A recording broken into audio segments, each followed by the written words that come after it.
Lakshmi ceramics நம்ம shop அனைத்திலும் top. All top brands எல்லாம் ஒரே இடத்துல. Lakshmi ceramics, India's largest retailer. இனிமே கண்ணை மூடிட்டு கடலை எண்ணெய் வாங்கலாம். ஏன்னா மந்த்ரா கடலை எண்ணெய் இதயத்தின் தயாரிப்பு. வறுக்க, பொரிக்க, ஏன் எல்லா சமையலுக்கும் மந்த்ரா தான். மந்த்ரா கடலை எண்ணெய், அபார ருசி, ஆரோக்கியமான உடல் நலம். வேலூர் மாவட்டம் காட்பாடி தொகுதி நட்சத்திர தொகுதியாகவும் திமுகவின் கோட்டையாகவும் இருந்து வருகிறது. சிட்டிங் எம்எல்ஏவும் அமைச்சருமான துரைமுருகன் மூத்த அரசியல்வாதி என்பதை தாண்டி வக்கீல், இலக்கியவாதி, மேடை பேச்சாளர், முகபாவனையிலேயே நிருபர்கள், எதிர்கட்சியினர், ஆளும் கட்சியினருக்கு பதில் சொல்பவர் என பன்முக திறமை கொண்டவர். மேடைதோறும் எம்ஜிஆர் பெயரை உச்சரிக்க மறக்க மாட்டார். காரணம், எம்ஜிஆர் அரவணைப்பில் பள்ளி கல்வியை முடித்தவர்.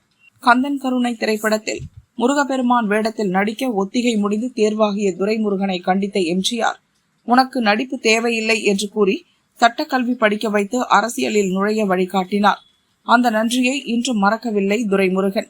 இவர் கடந்த 1971 முதல் 2021 வரை 12 முறை சட்டசபை தேர்தலில் போட்டியிட்டு 10 முறை வெற்றி பெற்றிருக்கிறார். இதில் 8 முறை காட்பாடி, 2 முறை ராணிப்பேட்டை தொகுதியில் வெற்றி பெற்றார். வயது முதிர்வால் அவருக்கு சீட் கிடைக்காது என்றே பலர் நினைத்தனர். ஆனால் அவருக்கே மீண்டும் வாய்ப்பு கிடைத்துள்ளது. என்னதான் மனுஷன் சென்டிமெண்டா கண்ணீரை வரவழைச்சு ஓட்டு கேட்டாலும் துரைமுருகன் கரையேறது அவரது மகன் கதிரானந்த் கையில தான் இருக்குதான். காரணம், அவர்தான் கட்சி நிர்வாகிகளிடம் கரன்சி கட்டை காட்ட வேண்டும். அதை கதிரானந்த் செய்ய மாட்டார் என்கின்றனர் திமுகவினர். இதனால் எப்படியும் வெற்றி பெற்று விடுவோம் என்று அதிமுகவினர் உற்சாகத்தில் உள்ளனர். அதே சமயம் அதிமுக சார்பில் கடந்த முறை இதே தொகுதியில் துரைமுருகனை எதிர்த்து போட்டியிட்டு வெறும் 746 ஓட்டு வித்தியாசத்தில் தோற்ற ராமு மீண்டும் களம் காண்கிறார். மக்களிடம் எளிதாக பழகுபவர் என்ற பெயர் ராமுவுக்கு இருக்கிறது. கடந்த தேர்தலில் தோற்றவர் என்ற அனுதாபமும் உள்ளது. திமுக மாவட்ட செயலாளர் நந்தகுமாருக்கும் கதிரானந்துக்கும் இடையே மோதல் போக்கு உள்ளது. அதனால் ஒருவரை ஒருவர் வீழ்த்த முயன்று வருகின்றனர்.